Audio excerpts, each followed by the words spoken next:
Bienvenue dans les tutoriels SmartScript.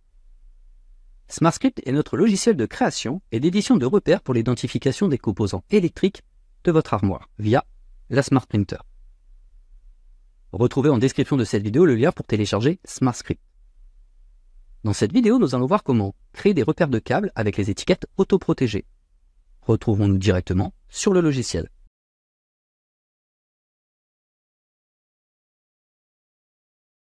Pour créer un nouveau projet, nous allons cliquer sur Menu puis Nouveau projet.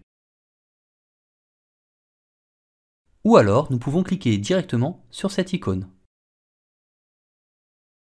La fenêtre Créer un nouveau projet s'ouvre. Dans Rechercher du matériel, vous allez pouvoir saisir la référence du consommable que vous utilisez. Pour ce tutoriel, je vais saisir la référence 211-856. Les étiquettes autoprotégées. Si je souhaite mettre cette référence dans ma liste de favoris, je peux cliquer sur cette icône. Ainsi, je retrouve ma référence en favoris ici. Pour créer mon projet, je vais sélectionner ma référence et mon projet va s'ouvrir à l'écran. Une fois mon projet à l'écran, si je sélectionne ici, je sélectionne ma rangée d'étiquettes. Si je clique ici, je sélectionne ma zone de texte de l'étiquette à gauche et ici ma zone de texte de l'étiquette à droite. Je vais utiliser cet outil pour dézoomer. Je vais de nouveau sélectionner ma rangée d'étiquettes et si je clique sur le bouton plus, je vais automatiquement dupliquer cette rangée. Si je sélectionne de nouveau ma rangée d'étiquettes et que je fais un appui long sur le bouton plus, je vais pouvoir choisir le nombre de rangées que je souhaite dupliquer. Pour cet exemple, je vais mettre 3 et je vais cliquer sur OK. Ainsi, les rangées ont été dupliquées. Je vais utiliser l'outil ici pour zoomer. Et pour saisir du texte, je vais sélectionner ma zone de texte, puis je vais saisir mon texte au clavier. La touche Tabulation permet de passer à la zone suivante. Si le texte que je saisis est trop long pour la zone de texte, nous pouvons voir que le logiciel applique une compression automatique. La touche Entrée permet d'écrire sur une seconde ligne. Nous pouvons de nouveau voir que le texte est automatiquement comprimé pour rentrer dans la zone.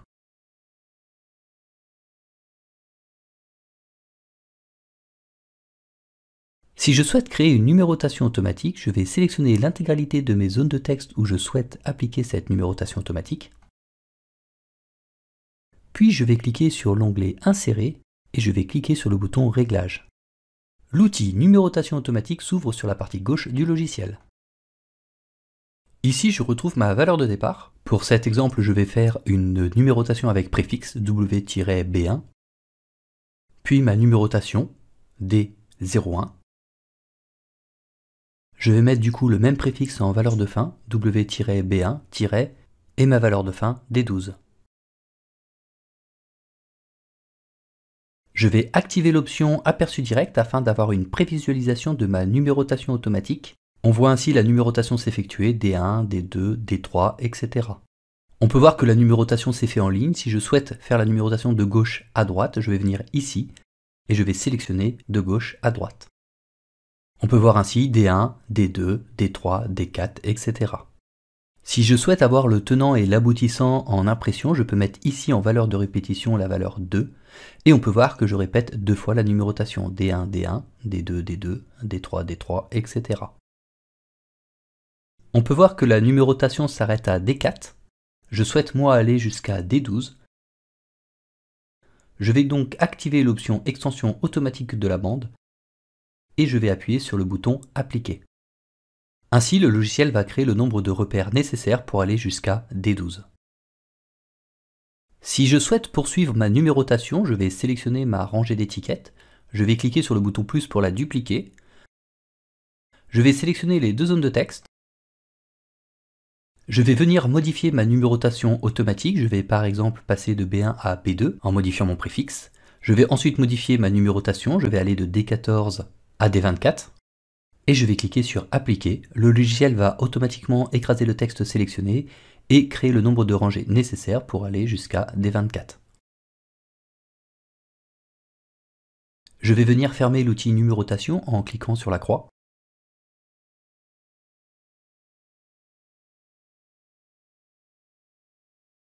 Si je souhaite modifier la police, je vais faire CTRL A pour sélectionner l'ensemble de mes zones de texte.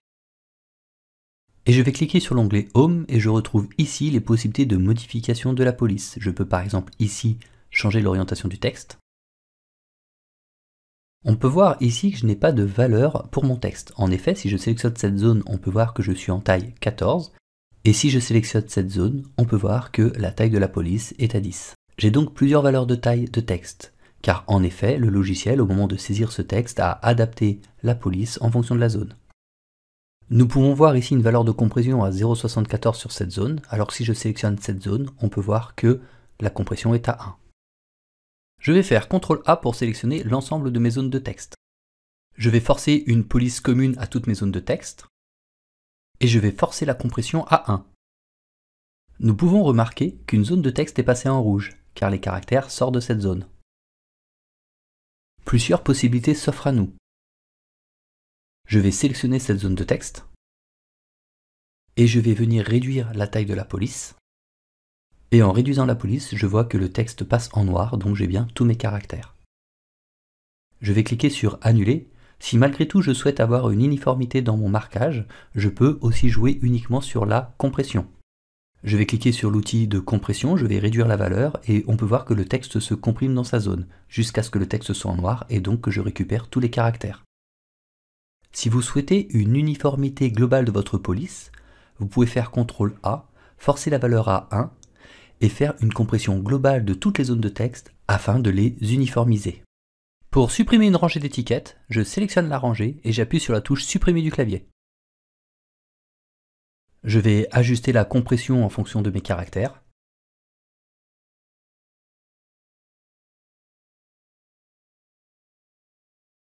Si je souhaite sauvegarder mon projet, je peux cliquer sur Menu puis Sauvegarder le projet. Ou alors je peux cliquer sur cette icône en raccourci, raccourci que nous pouvons ajouter via ce bouton. Je vais cliquer sur le bouton Enregistrer le projet en cours. Je vais choisir le répertoire où je souhaite sauvegarder mon projet. Je vais nommer mon projet, puis je vais cliquer sur Enregistrer pour le sauvegarder. Mon projet est sauvegardé, je retrouve sur l'onglet le nom de mon projet, et si je développe mon répertoire, je retrouve mon projet enregistré ici.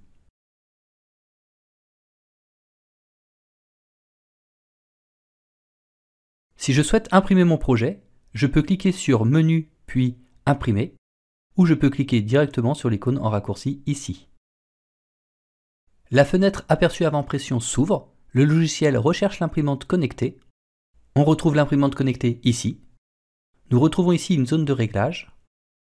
Ici, vous pouvez régler votre nombre d'impressions. Si vous souhaitez imprimer qu'une sélection, vous pouvez ici lui demander par exemple d'imprimer de la rangée 1 à 6. Je vais appuyer sur le bouton Imprimer. La fenêtre de calibration s'ouvre. Je vais cliquer sur Calibrer et l'imprimante va faire une avance de plusieurs étiquettes. Cela va permettre à la cellule de se régler sur la marque noire. Une fois la calibration terminée, cliquez de nouveau sur Imprimer pour lancer l'impression. Pour information, si vous cliquez sur le bouton Calibration, cette photo nous montre la position de la cellule à respecter pour ce consommable-là. Si vous êtes amené à modifier la position de la cellule, cliquez sur Calibrer maintenant pour relancer une calibration.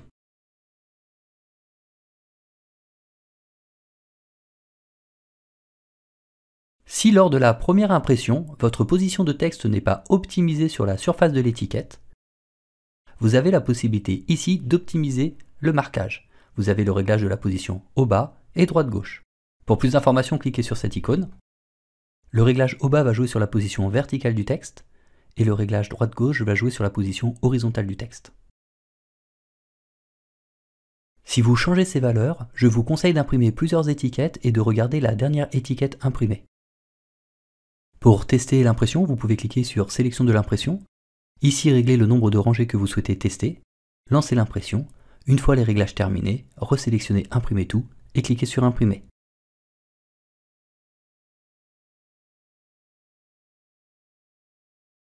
Je vais cliquer sur le bouton plus pour créer un nouveau projet.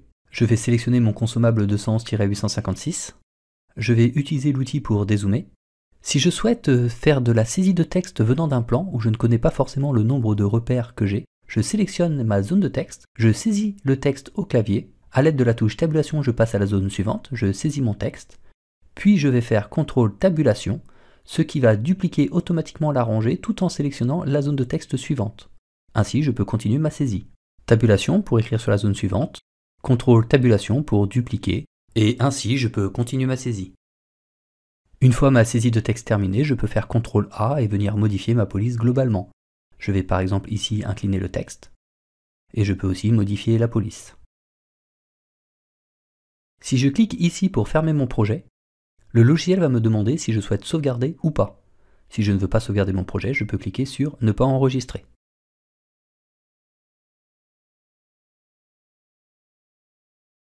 Je vais créer un nouveau projet, je vais cliquer sur le bouton plus, je vais sélectionner ma référence, je vais dézoomer, je sélectionne ma rangée d'étiquettes, je fais un appui long sur le bouton plus, j'entre ma valeur, puis je clique sur OK. Je vais cliquer sur l'onglet Insérer et je vais cliquer sur le bouton Réglage pour ouvrir la numérotation automatique. Je vais modifier ma valeur de départ, je vais mettre B1, D1, et je vais modifier ma valeur de fin, je vais mettre B4, D8. Je vais faire CTRL A pour sélectionner l'intégralité de mes zones de texte, et je vais activer l'option Aperçu direct. Je vais désactiver la répétition, je vais mettre 1, et nous pouvons voir ici B1, B2, B3, B4, et arrivé à B4, je recommence B1, mais je compte la deuxième valeur, D2. Donc B1, D2, B2, D2, etc.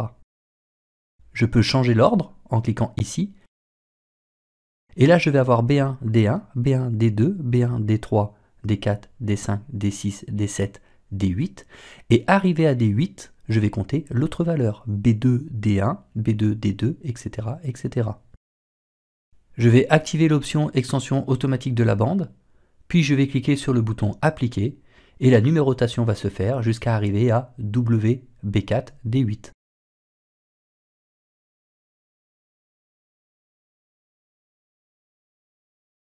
Je vais cliquer sur le bouton plus pour créer un nouveau projet. Je vais sélectionner la référence 211-856. Il est important que les zones de texte soient sélectionnées en vert. Je vais cliquer sur l'onglet Insérer puis le bouton Importation. La première étape est d'aller chercher la source. Donc nous allons cliquer sur ce bouton pour aller chercher le fichier Excel. Une fois le fichier Excel sélectionné, nous allons retrouver ici un aperçu du fichier. Je vais sélectionner la feuille de calcul qui m'intéresse, ici câble, et nous pouvons voir que mes colonnes ont des titres, donc je vais cliquer sur la première ligne et l'entête. Je vais ensuite passer à l'étape suivante en cliquant sur Importation de données. La colonne que je souhaite importer est la colonne tag. Attention, les zones de texte doivent être sélectionnées. Si elles ne le sont pas, sélectionnez les zones de texte. Sélectionnez votre colonne, puis cliquez sur le bouton Affecter les données. Choisissez votre ordre d'importation, ici je vais prendre de gauche à droite, puis je vais cliquer sur OK. La colonne D a bien été affectée à mes zones de texte. Si je vais sur ma ligne 110MO01, je peux voir ici 1, c'est la quantité que je souhaite. Ici on voit que je souhaite deux fois la 110MO04. Je vais cliquer sur la variable quantité et je vais affecter ma colonne quantité. Ensuite, je vais pouvoir cliquer sur Importation au début. L'importation s'est effectuée et si je regarde la ligne 110MO04, je l'aurai importée deux fois. Je retrouve bien ici deux fois ma donnée.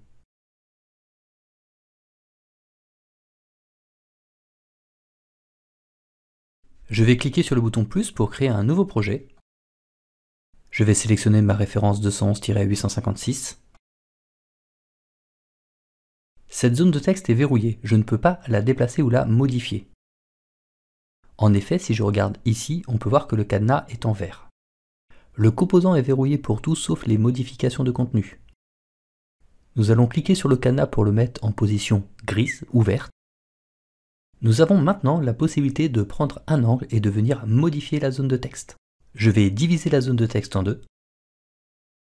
Je pourrais aller dans Insérer et cliquer sur Texte pour générer une nouvelle zone de texte, mais je vais la supprimer. Je vais sélectionner la zone de texte divisée en deux et je vais faire CTRL-C, CTRL-V pour la dupliquer. Je vais sélectionner la zone de texte à côté, je vais déverrouiller la zone de texte et je vais la supprimer. Je vais sélectionner les deux zones créées, je vais faire clic droit, grouper, et je vais faire CTRL-C, CTRL-V. Je vais replacer ces zones-là, puis faire clic droit, annuler le groupement, afin de bien récupérer mes deux zones. Je vais faire pareil à côté, annuler le groupement. J'ai bien maintenant 4 zones.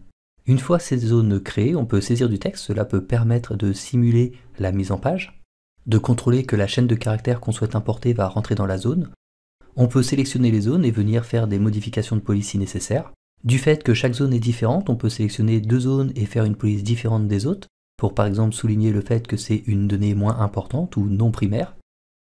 Une fois la mise en page faite, nous allons cliquer sur ce bouton. Nous allons sélectionner le fichier Excel qui nous intéresse. Je vais sélectionner la feuille dans laquelle je souhaite travailler. Je vais cliquer sur la première ligne et l'entête. Je vais cliquer sur Importation de données pour aller à l'étape suivante. Je vais sélectionner ces 2 zones de texte que je vais attribuer à ma colonne D. Je vais cliquer sur Affecter les données, puis je vais cliquer sur OK. Je vais sélectionner ces 2 zones de texte que je vais affecter à ma colonne C, localisation globale, puis je vais cliquer sur Affecter les données, puis je vais cliquer sur OK. Je vais cliquer sur Importation au début et nous pouvons voir que nous venons d'importer 2 données différentes sur mon étiquette, la colonne C et la colonne D. Je vais appuyer sur Annuler. Je vais sélectionner ici ma zone de texte et je vais faire une modification de la mise en page. Je vais réduire cette zone-là, je vais la positionner au centre de mon étiquette et je vais activer les bordures en cliquant ici. Je vais augmenter l'épaisseur de la bordure. Je vais prendre cette zone, la supprimer, prendre cette zone-là, faire CTRL-C, CTRL-V et venir la replacer. Une fois cette nouvelle mise en page terminée, je vais de nouveau affecter mes données. Je vais sélectionner les zones puis effacer le mapping. Resélectionner mes 2 zones que je vais affecter à ma colonne D en cliquant sur Affecter les données. Je clique sur OK. Je sélectionne mes 2 zones du bas que je vais affecter à localisation globale. Je vais cliquer sur Affecter les données. Je vais cliquer sur OK. Une fois l'affectation terminée, je vais cliquer sur Importation au début. L'importation se fait tout en respectant la mise en page.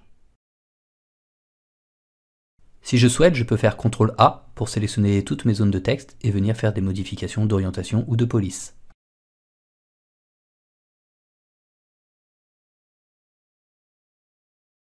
Si je souhaite imprimer une sélection d'étiquettes, je vais sélectionner ici ma rangée, maintenir CTRL appuyé et faire une sélection des repères que je souhaite imprimer.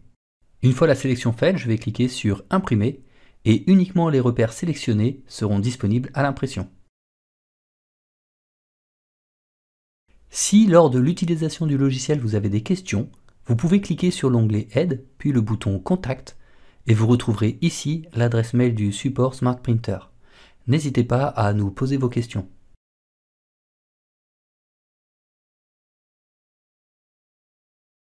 Nous venons de voir dans ce tutoriel comment créer des étiquettes autoprotégées. Merci d'avoir suivi ce tutoriel.